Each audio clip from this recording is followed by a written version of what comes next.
Welcome back to Inktober 2021. This is class 4, so you are ready to start inking today, which means adding pen to your piece. So it's super exciting. It's the class we've been building up towards. So you can see an example that I have below here of where I started adding pen. Is this finished? Absolutely not. But notice how I didn't outline. Remember, I talked about that in the last video.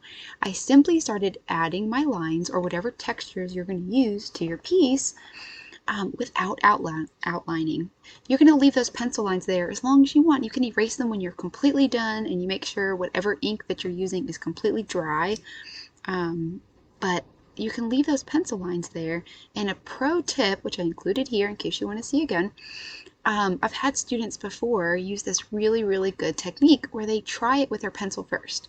For example, if I was using these cross contour lines here, and I was like, I'm not sure if that's going in the right direction, I could try it with my pencil first. If it works, keep it. If I don't like it, just erase it. That's the beauty of the pencil. So try that out, especially if you have a line that you're going to use in a big area. Try it with your pencil first, or try a texture first and see if you like it. Just make sure it's light enough that it can be erased. The next thing about today is that you will, notice I say will, make mistakes, especially if you're using a nib and an inkwell. You're going to drip ink. If you're using a Sharpie, anything, you're going to make a mistake. But I want to challenge you to turn it into something really cool.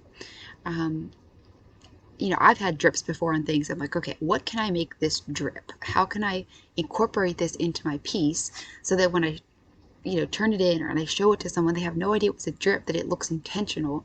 And if you don't have any ideas, if you're sitting there brainstorming like, I don't know what to do, then think about, talking to someone else at your table, other students, collaborate, ask your teacher, come up with something. You're super creative. I know you are. All my years of teaching, students are so creative. It's the technical skill that you need help with. That's why you're taking art class. It's the whole reason that you're here.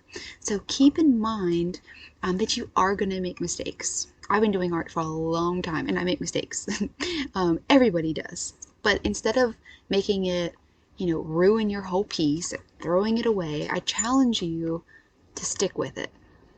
Stick with it. Turn it into something awesome. Okay, it's gonna be great. I'm excited.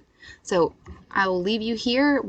For the next class, we are going to be doing a self-evaluation and continuing to work. I'll see you next time.